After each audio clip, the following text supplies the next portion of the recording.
Chapter 21 Cavalry of Levant. Takuk. The riders of the neighboring cities, led by the brave Sephra and Ephron, prepare their approach into the city, as Enkidu begins his attack on the Sakari rear line.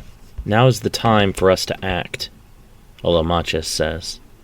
Takuk has begun their counteroffensive, so we shall provide them with the aid they so desperately need. The riders close on the city, trampling several Sakari that Enkidu's group missed. The invaders are not used to battling enemies on horseback, and even those who manage to draw their swords are still cut down with ease. With forces from the combined strength of Jericho and Muria supporting Takuk, the tide of the battle quickly begins to swing in the favor of humanity. A once frightening army of thousands has dwindled to a few hundred, and the Sakari realize, all too late, that their invasion is in danger of failure. "Warn Lady Inyana!" a Sakari soldier screams. "Reinforcements have arrived for the humans." The soldier is then beheaded. Lascaux conjures a magical bow in his hands and knocks a sparkling arrow of light energy. He releases the arrow, which pierces a Sakari's forehead and vanishes as the body collapses to the ground. Other Sakari break in fear, forcing Lascaux to increase the size of his bow and release a torrent of light arrows to rain down upon the enemy by the dozens. Olamachus blocks the path of the fleeing Sakari soldiers with a conjured stone wall, pinning them up against the riders to be struck down quickly. Two Sakari, wearing capes over their right shoulders, stand their ground, summoning bolts of lightning down from the sky. Several of the riders are electrocuted, dropping to the earth the blackened forms of man and beast alike. "They have their own mages," Olamachus shouts. "Target them first." More riders are hit by lightning, but another warrior is able to charge their line and trample the mages. As the wounded Sakari try to stand back up, the rider dismounts his steed and cuts them down with his sword. A third Sakari raises his sword behind the rider, but he is felled by several light arrows to the chest. "Continue onward and liberate this city. We must meet up with the forces of Takuk and make a final push to end this threat," Lascaux orders the riders. The villagers supporting Enkidu cut down all of the Sakari guarding the slaves and sever the bonds connecting them to the Upas's head. "Get them out of the city now," Enkidu shouts, cutting diagonally through a stumbling Sakari soldier still blinded. The villagers load up the weak and the injured onto horses and quickly lead the rest back through the front gates, supported by the influx of fresh riders from the neighboring cities. Enkidu is amazed that the plan is working so successfully, and they were able to rescue the captives. He now fights with renewed confidence, seeing that victory might be possible after all. "Thank the Creator that you have arrived," Enkidu shouts, cutting down several more Sakari soldiers as Lascaux rides past to do the same. "We came as soon as possible. We were unable to secure the full support of our entire military, but I was still able to form a coalition of smaller groups to bring here. Your aid cannot be understated. I will speak nothing but gratitude of your appearance." As the blindness wears off and the Sakari soldiers begin regaining their senses, Enkidu notices that they are not as easily struck down by the villagers, and several of his own people are felled. "My allies fight at the other side of the enemy where the strongest lie. I leave to take the fight to them. Can you ensure that none are able to escape?" Enkidu asks. Lascaux nods. "We shall cut a swath through their forces here and meet you in the middle." A Sakari manages to finally loose an arrow, which passes through one of the phantom soldiers. "We have been tricked!" Inyana screams in anger. "It is an illusion! Kill them all!" Releasing the illusion to conserve their stamina, the magicians call for the other villagers to retreat before filling the street with the conjured fire serpent. Dozens of Sakari are reduced to ash before the serpent reaches Inyana. The queen holds the magical construct at bay with her hands, as the magicians strain against her power. Finally, Inyana is able to crush the serpent into tiny embers and dispel the attack. "The two of you shall suffer above all others," Inyana hisses, unable to contain her rage. "You will beg me for the release of death, but you shall be granted no such relief. Everyone, Retreat toward the rear gates, Fausto shouts.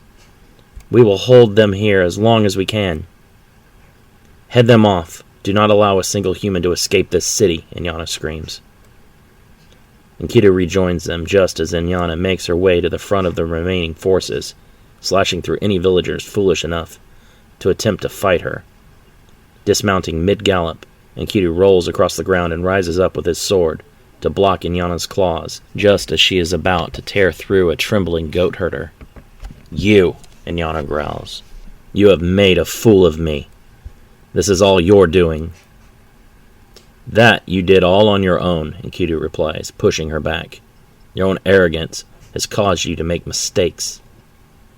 Again and again you have returned to be a thorn in my side. This time you shall not be able to escape my wrath. The two battle furiously in the street, claws colliding violently with angelic diamond and steel. Neither fighter can score a solid strike as they both struggle to overtake the other. Summoning wind magic, Inyana feigns a claw slash in order to slam the conjured energy into Enkidu's chest. The air is driven from his lungs, and Enkidu lands several feet back, gasping to regain his breath. Inyana surrounds her arms with rapidly spinning winds that form into deadly spear points. She approaches Enkidu, with hatred shining in her red eyes. Aginestra! Fausto shouts, hurling a burst of fire energy at the Sakari Queen. Inyana disperses the attack with a swipe of her wind blade, but Enkidu quickly scrambles to his feet. You humans are a scourge, Inyana screams. I will see you all dead. If you have any ideas, now would be the perfect time, Fausto whispers to Enkidu and Ismail. Reinforcements have arrived from our brothers in Jericho and Muria. They attack the enemy from the other side. We have the opportunity now to defeat the invaders, Enkidu says. I am too drained of stamina to engage in a prolonged battle, Fausto admits with shame. If we were to combine our magic, we might be able to construct a containment barrier to buy ourselves more time. Enkidu shakes his head. No, we cannot jeopardize our allies when they have risked their lives to aid us.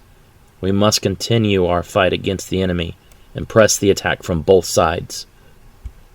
Another contingent of Sakari soldiers clash with the foreign riders inside the city gates, marching forward with a line of 20 mages strong. Immediately, a furious battle of projectile magic erupts.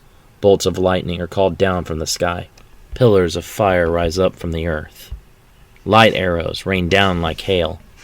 Bodies clog the streets, and the battle spreads out as the riders attempt to break up the mage line and their concentrated effectiveness. The horsemen of Jericho encircle a large group of Sakari, cutting them off from their fellows. Despite deadly claws and inhuman strength and speed, the invaders are put down by the riders with ease. Atop horses, the riders are at a clear advantage. The Sakari have difficulty adapting to the humans' superior fighting strategy, themselves using only the slow, tank-like Upas as their steeds. Bring down their mounts, Inyana screams, ducking in an Aginestra spell from Ismail and trying to counter with a gust of wind magic. Several Sakari draw improvised bows made of bone and dried muscle fibers. Letting loose a flurry of arrows, numerous horsemen are felled. Tannen leads a faction of villagers towards the archers, screaming at the top of their lungs for intimidation. The Sakari struggle to release another volley of arrows, only managing to drop 3 of the charging men before they are overwhelmed. As the battle continues, the Sakari soldiers become more and more isolated, cut off from a main force. In smaller numbers, the invaders are picked off quite easily by the professional soldiers of Jericho and the coalition of fighters led by Elamaches and Lascaux. Keep it up, Lascaux shouts, his sword biting into the neck of a Sakari. We have them pushed to the very edge of defeat. 2 Sakari mages combine their power to engulf many of the horsemen in mystical flames. With a quick counter spell, Lascaux is able to extinguish the flames, but not before 9 of Jericho's finest warriors are no more. Furious, Lascaux hits the mages with a silencing curse that renders them unable to cast any spells for a few seconds. Without their magic, the Sakari mages are not warriors and easily felled. As Lascaux returns to the battle around him, a Sakari archer targets him from a nearby rooftop. Seeing the attacker before Lascaux, Tannen hurls his crude spear and impales the attacker, who plummets to the street below. Lascaux is surprised as the Sicarii lands in a heap at his feet. "The city of Jericho thanks you," Lascaux says, acknowledging Tannen's save. "All of Catal Takuk is already in your debt," Tannen replies with a nod. "Our duty is to see to it that no more casualties befall either of our great cities." To their side, Tannen notices Damask and several of the other city elders in hiding among the broken walls of a fallen temple. "Pick up a weapon and choose a site to fight for," Tannen shouts. "No cowards will be permitted to survive, while brave men and women give their lives." "We are not warriors," Damask shouts. "I am a purser. I deal with numbers and funding, not shedding blood. And I am a baker, yet here I am serving up the defense of my city instead of loaves of fresh bread. No excuse you can provide covers your actions. Either fight for Catal Takuk and live or die with dignity, or die for sure in disgrace as a coward." Damask picks up a spear, but rather than charge at a Sicarii soldier, he runs straight for Tannen. Before he can reach the man, the flash of Jericho's steel cuts him down. "It is truly a sad day when one of our own turns upon us," Lascaux says, shaking his head. Tannen nods. "Some men care only for their own lives and cannot put anyone else before." The other elders are sent in a panicked rage, incensed that a foreign warrior has murdered one of their own. "You filthy foreigner," Rin growls, picking up a Sicarii sword. "You will soon be joining him in death." "Do not wield against me, unless you know you are going to be fast enough to kill me," Lascaux cautions, completely relaxed. Like Enkidu, the priests of Jericho are also skilled warriors. Rin lunges, but Lascaux severs his hands at the wrists with a single fast sword slash. Rin drops to his knees, blood squirting from the severed stumps. "You cannot protect your city, and she came to us in her time of need. You have failed your village and everyone in it," Lascaux says, lowering his sword to Rin's neck. Ignoring the man's pleas for mercy, the warrior priest takes the elder's head cleanly. "Do any more of you still wish to side with the demons?" The elders and their companions are silent, too afraid of the warriors of Jericho. Returning to the true enemy, Lascaux releases several arrows at the Sicarii, but a mage dispels his magic with a chant. With a scream, one of the riders leaps from his horse and rolls across the ground, evading magical bursts of energy. The warrior twists away from a Sicarii sword slash and splits the attacker's guts with his own blade. Another Sicarii rushes from the side, and the warrior hooks his lead arm, throwing him into the nearby line of mages. The hail of arrows is abruptly stopped, bouncing off an invisible wall. Lascaux focuses his magical energy into his conjured bow, creating a more powerful arrow of light. He grows frustrated that not even this is strong enough to pierce the barrier. The Sicarii mages step back behind Upos riders for protection. The bulky reptiles provide adequate cover for arrows, and none of the human riders are able to get in close enough. "We still have to take out their spellcasters," Lascaux shouts. "We will not be able to deal any more lasting damage to the enemy while they still have the ability to nullify our magical attacks. Keep them focused on maintaining the barrier," the warrior who leapt from his horse, Zakur, says. "I shall lead some of our men to attack from the side. If they lower the barrier to defend against us, hit them with everything that you have." As planned, Zakur leads a group of horsemen to flank the Sicarii forces and begin to cut through their numbers with ease. Seeing their vulnerability from a side attack, the Sicarii shift some of their forces, opening them up for a frontal assault. Without hesitation, Lascaux launches a barrage of magical arrows. A barrier divided in strength between 2 points of attack is not enough to withstand Lascaux's arrows. The light arrows pierce many Sicarii soldiers, causing the barrier to weaken even more. The Upos absorb many of the arrows, but enough make it through to kill numerous mages. The human warriors immediately seize upon the weakened Sicarii mages, pushing forward. Elamachus conjures a massive stone golem that crushes several mages with a massive fist. "Retreat!" a Sicarii captain shouts, seeing that they are suffering great losses. Zakur's soldiers slash through the retreating enemy, adding to their mounting casualties. Stay in pursuit. If they have a larger main force elsewhere, we cannot allow them to regroup. Well done, Zakur, Laskow says to the warrior. I'm overjoyed that you decided to come along with us after all. It took some serious shifting of duties, Zakur laughs. I had a very busy schedule. I do consider it a great honor to battle a military force that no humans have ever battled before. I intend to partake in wondrous revelry as maidens sing songs of our victories. The men both laugh. Do not become overconfident, though. The message we received warned of elite soldiers that are many times stronger than their subordinates. Zakur grins. When you find one of these elites, point them out to me. I shall enjoy taking their head as a trophy. Why wait? A deep voice challenges from the shadows. Test your swordsmanship against me, monkey. Laskow readies an arrow of light, but is stopped by Zakur. Let me see how good this one of these elites, actually is. The Sakari captain, named Mafaf, draws his sword as the two warriors circle each other. Without warning, the two clash. Sparks leap from the blades upon impact, and a wind rushes outwards from their auras.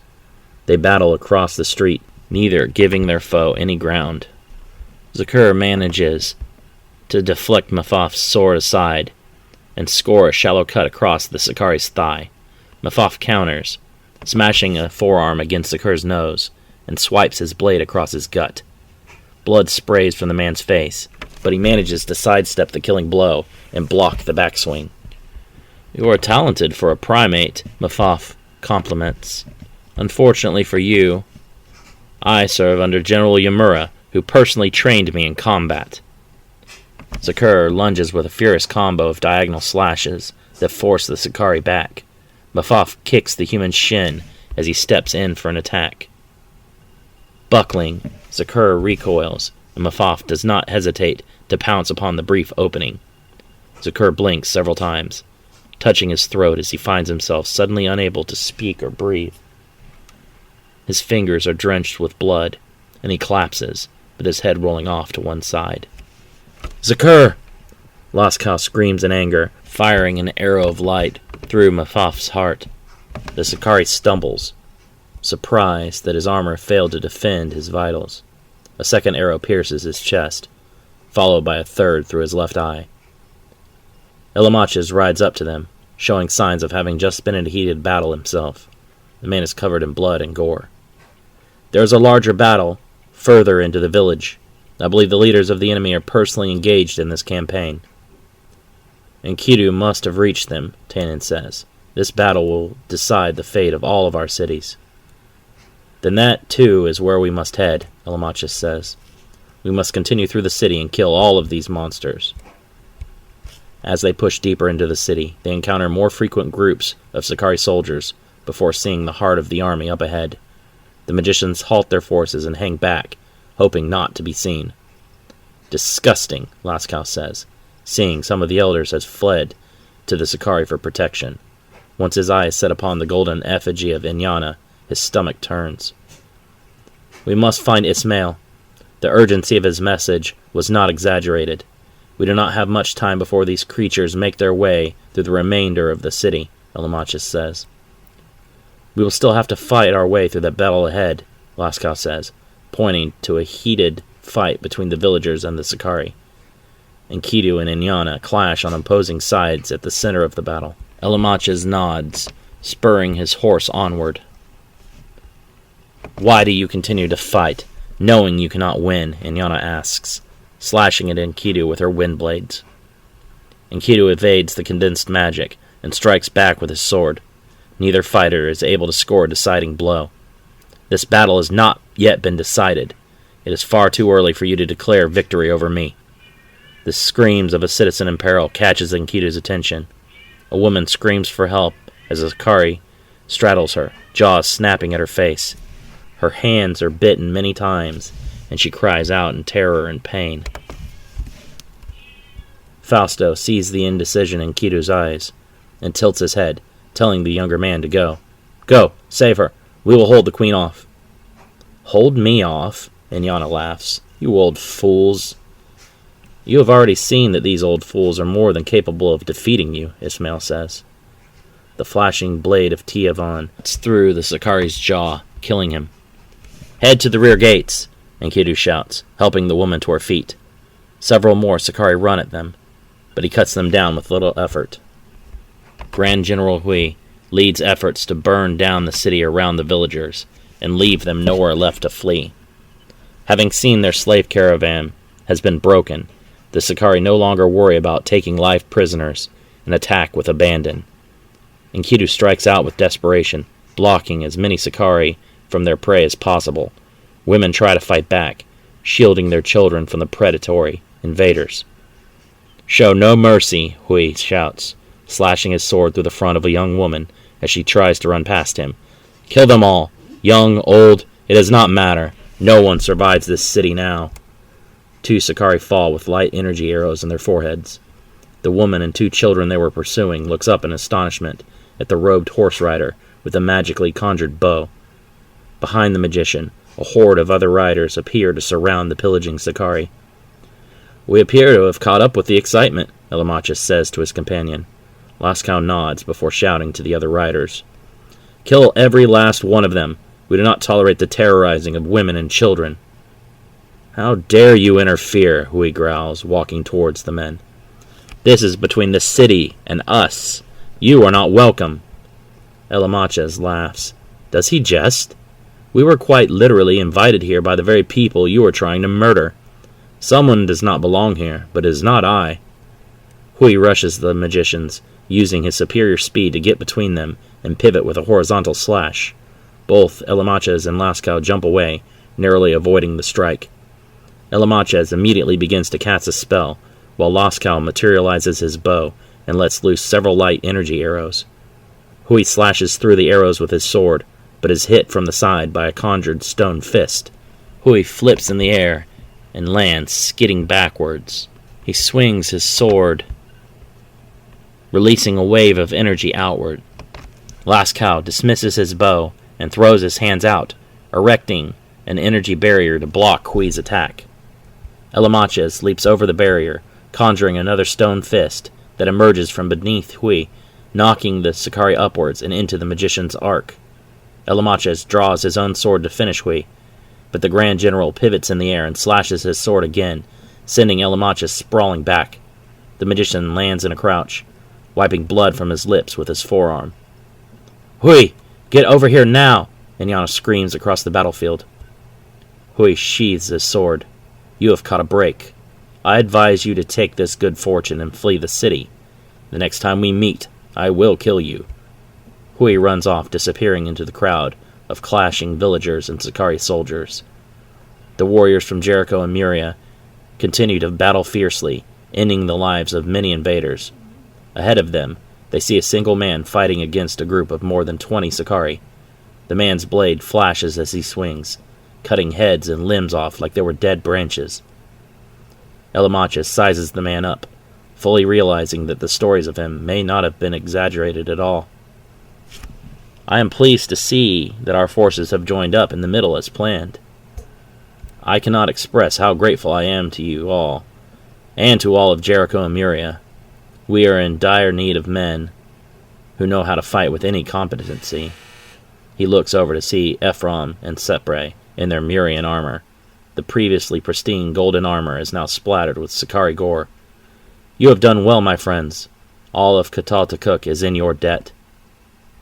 We do not have time for this, Lascaux interrupts, pointing to a large outbreak of flames ahead of them.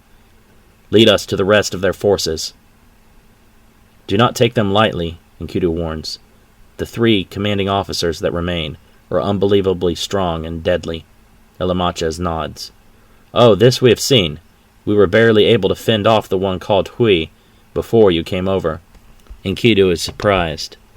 Did you manage to slay him? Elamachus shakes his head. No. A female ordered him to come to her assistance. Damn, Enkidu curses. We must hurry. Fausto and Ismail are in danger. As they rush towards the battle with Inyana, they encounter more villagers engaged in conflict with stray Sakari soldiers. After liberating the villagers, Enkidu shouts for them to seek refuge in the center of the city, away from the spreading fires. "Hurry! We must get away from the buildings! Head for the orchards!" Enkidu shouts, waving the villagers on. Reaching Inyana, Enkidu draws Tiavan and attempts to attack from behind. Hui intercepts, blocking the attack with his own sword. As they strain against each other, the flames spread out of control and force the two to separate.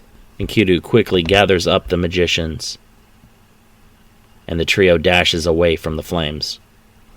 "I am tired of this game," Inyana growls. "Attack and flee, attack and flee. We must leave them nowhere left to go. Enkidu will soon be forced to fight me to the death, with no opportunity to escape."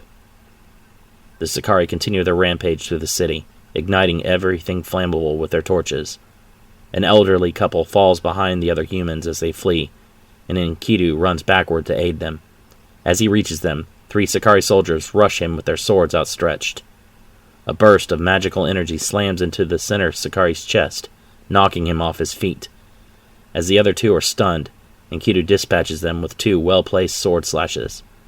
He only briefly glances at Fausto, who lowers his hand and nods, before he continues to head towards the rear courtyard and the exit of the city. "Come, they are gaining ground on us," Enkidu says, extending his hand and helping the elderly couple to their feet. The 3 leaders of the invasion force look on as dozens of human buildings are now ablaze. They do not realize that their fleeing as a crowd will make them easier to slaughter, Inyana laughs. "We should move. The fires are spreading rather quickly," Yamura says, wiping sweat from his forehead. Inyana nods and begins to strap her golden effigy onto the back of her upas. "You insist on keeping that?" Yamura growls. "Of course. It is beautiful." Yamura rolls his eyes in irritation. "Do not become distracted. We cannot lug that heavy thing around the city." "We will do exactly that. This statue will be erected in the center of these ruins after our triumph, to stand as a testament to our victory. We have to claim that victory first, and we will not be able to do so if 10 of our soldiers are forced to drag around that statue instead of fight the humans," Yamura growls.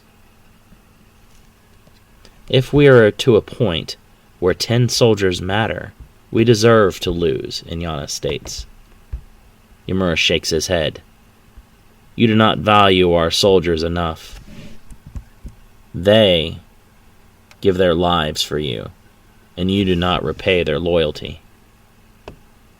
This battle will be decided against Enkidu," Inyana says. "Whether we lose all of our soldiers or not, it will come down to the 3 of us versus him. All that matters is that those damn magicians are killed before that battle. Enkidu cannot be allowed to have their assistance." "For once, we agree. Those magicians are our biggest threat. Not only do they continue to support Enkidu, they also could close the doorway to Averno and trap us here forever." "Then the game is afoot. The first one to kill those mages is the winner," Inyana grins. The villagers reach an open field within the city walls, usually reserved for prayers and recreation. The rear exit is visible, but guarded by nearly 100 Sicarii soldiers, who have swarmed to keep a closer guard on the area after 2 different groups of humans have managed to get through them. "What do we do?" the villagers cry. "Here in the open, they have nothing left to burn. We will make a stand here and fight," Enkidu says. "All able-bodied men will stand with me. The elderly and mothers of young children will protect the children and go through the rear gates once we clear a path. Follow the road to Levant. Keep faith, and I promise your survival." Enkidu turns to speak to Fausto. "Any word from the magicians from "Not yet. Ismail is preparing, and will have Simeon learn the spell in the event that one of our number does not make it in time. We have expended all of our local contacts. We must continue to pray that they have heard our pleas and will come to our aid." Enkidu sees the priest Esquiel trying to convince his wife to take Galen and flee with the others to Levant. "You must go and continue to protect my nephew," Enkidu says. "I can stay and fight. I am not too old."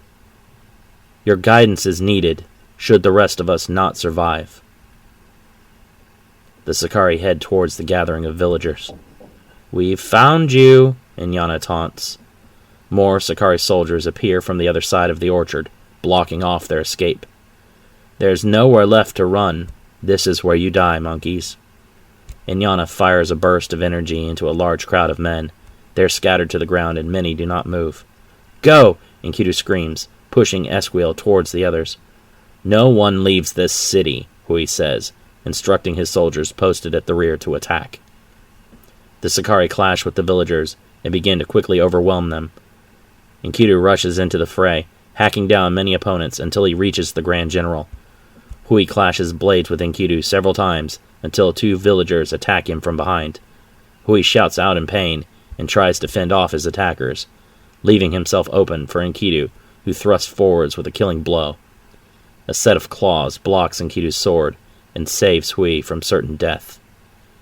"We end this now, human," Yamura growls. Inyana smiles as she prepares to go after the villagers that have managed to break through the rear exit. "You shall take no more lives, demon," Ismail says. His deep voice has provided counsel for many kings and queens. His eyes have seen terrible days, while also witnessing the greater triumphs of humanity.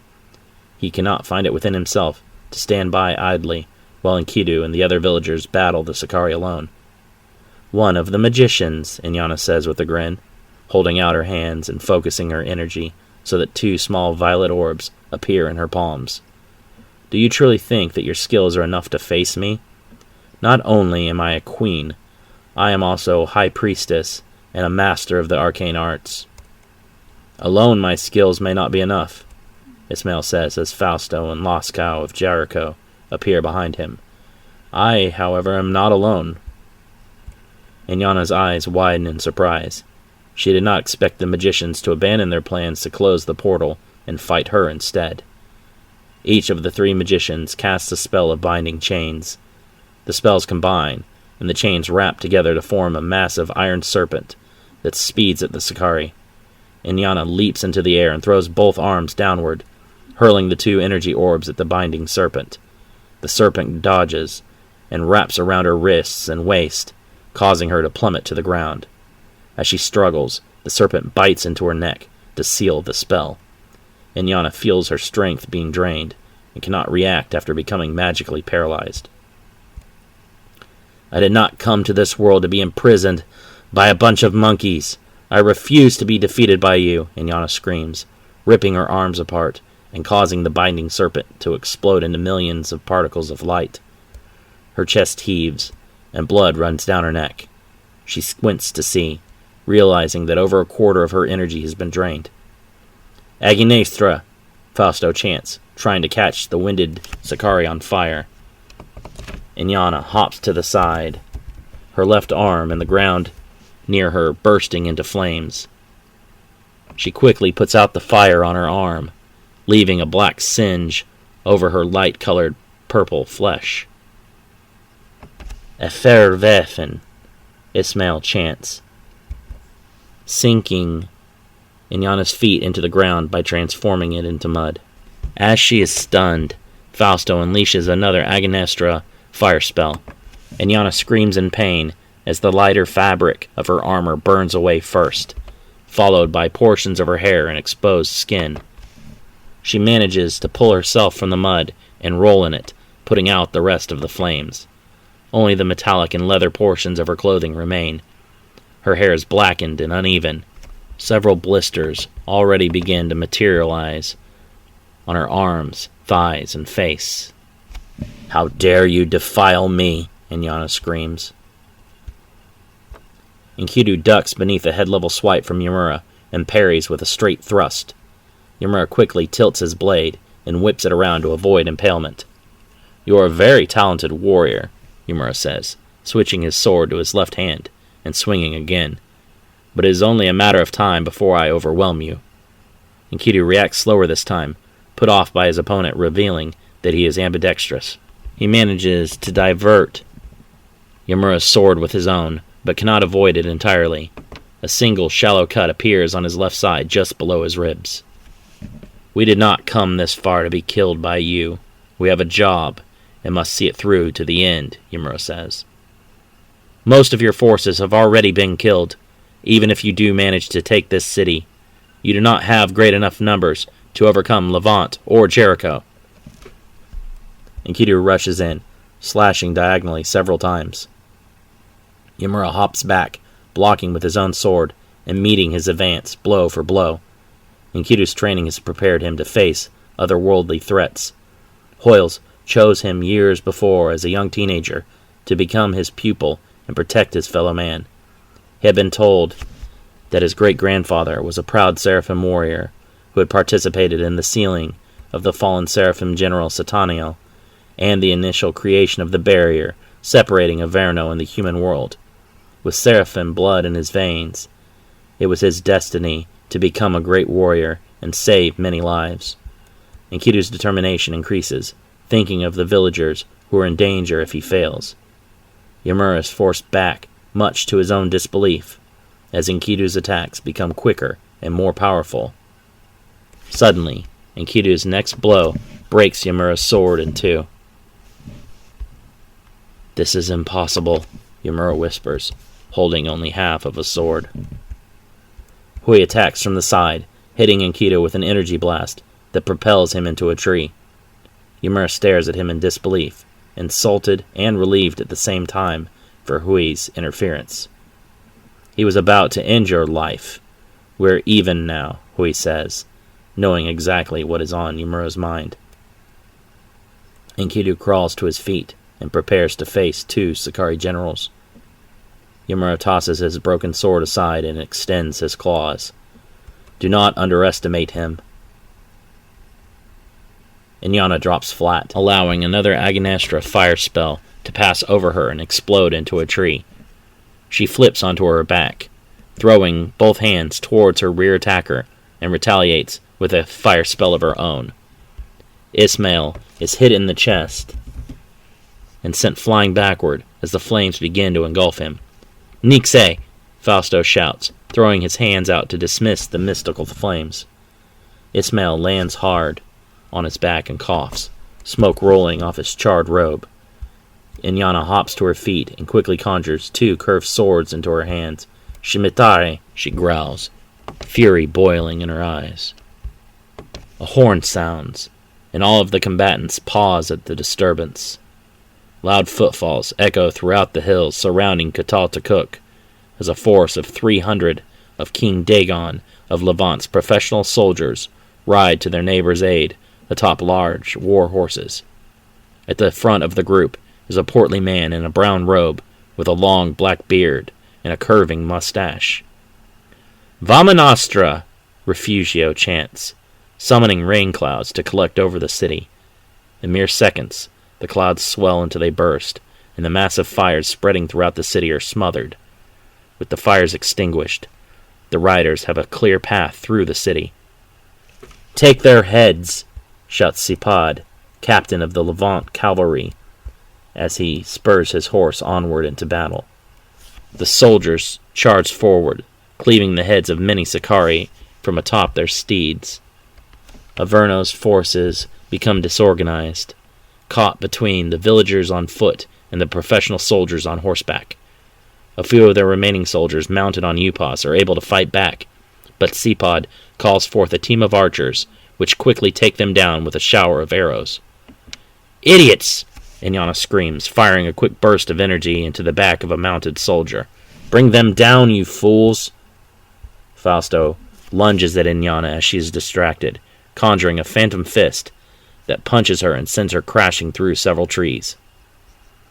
"I apologize for our late arrival. King Dagon authorized an increased response after reviewing the limited information we had available on the demons," Refugio says as he rides up beside Fausto. "Your timing cannot be criticized. We are alive, and your aid is divine," Fausto replies with relief. "We now only await the two magicians from However, we have received no response from them in over 2.5 days. "Nor will you. Is in ruin. It was invaded by an army of the Zimbir from the southern sea." "Then we are doomed to fail," Fausto whispers. Several Sakari soldiers rush the magicians, and Refugio turns, hurling several metallic discs from within his cloak. As soon as the discs hit the Sakari in the chests, he chants quickly and traps their spirits inside. Impressive! Did you come up with that yourself? Fausto asks. Refugio nods. Unfortunately, I've not had enough time to test their holding strength. Inyana crawls to her feet, blood dripping from several cuts inflicted by the tree limbs. Do not despair, my magic is also powerful, Refugio says, dismounting and walking towards Inyana. He levitates the golden statue and melts it over the Sakari, encasing her in a metallic cocoon, all without ever speaking a word aloud. Inyana screams in agony as her flesh burns until she is frozen in place and unable to move. Now is our time to close the portal. Captain Seapod will see to it that the remaining demons are dealt with. The magicians head towards the now unguarded rear exit.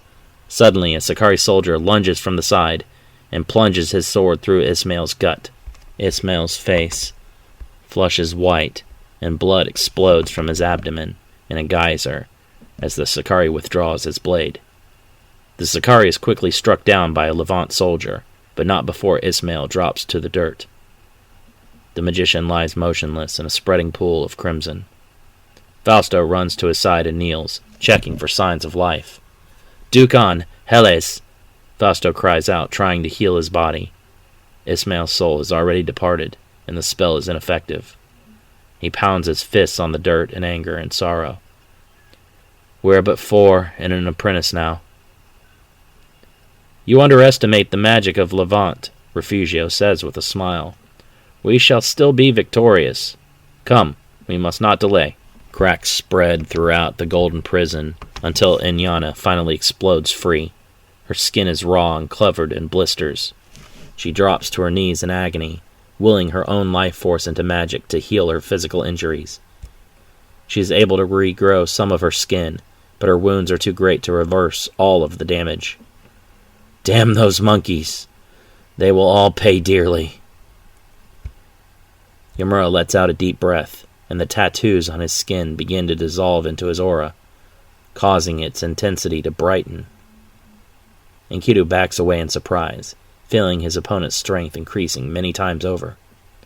How does his strength grow? Enkidu whispers. Hui folds his arms across his chest and grins. He does not share the secret of his seal Acelaire's technique with even us. Silence! Yamura growls. You speak too freely with our adversary. Enkidu raises his sword, but Yamura moves at him with unbelievable speed.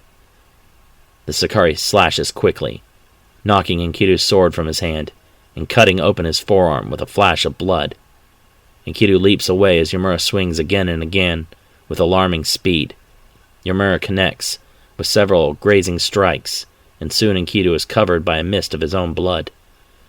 I cannot keep this up any longer. His speed has increased far too much. Enkidu tries to think of an alternate plan, but Yamura is relentless and continues to press forwards on him with furious attacks. Hui steps back and leans against a tree to watch the battle. This should not last long. Yamura cannot be defeated by a mere human after storing up that much power from killing peasants. He will soon overwhelm our formerly problematic friend, Hui says to himself with a chuckle. Hui glances around at the various skirmishes scattered around the open area. The women, children, and elderly continue to escape through the rear exit as the men and Levant soldiers have the Sakari forces completely engaged. I guess I should focus on eliminating the magicians. If we allow them to close the doorway, we will be trapped here without any reinforcements, Hui thinks, seeing Fausto and the others slip out of the city. Looks like there are 5 of them. They needed 7 to close the portal. Perhaps there are 2 more of them in hiding?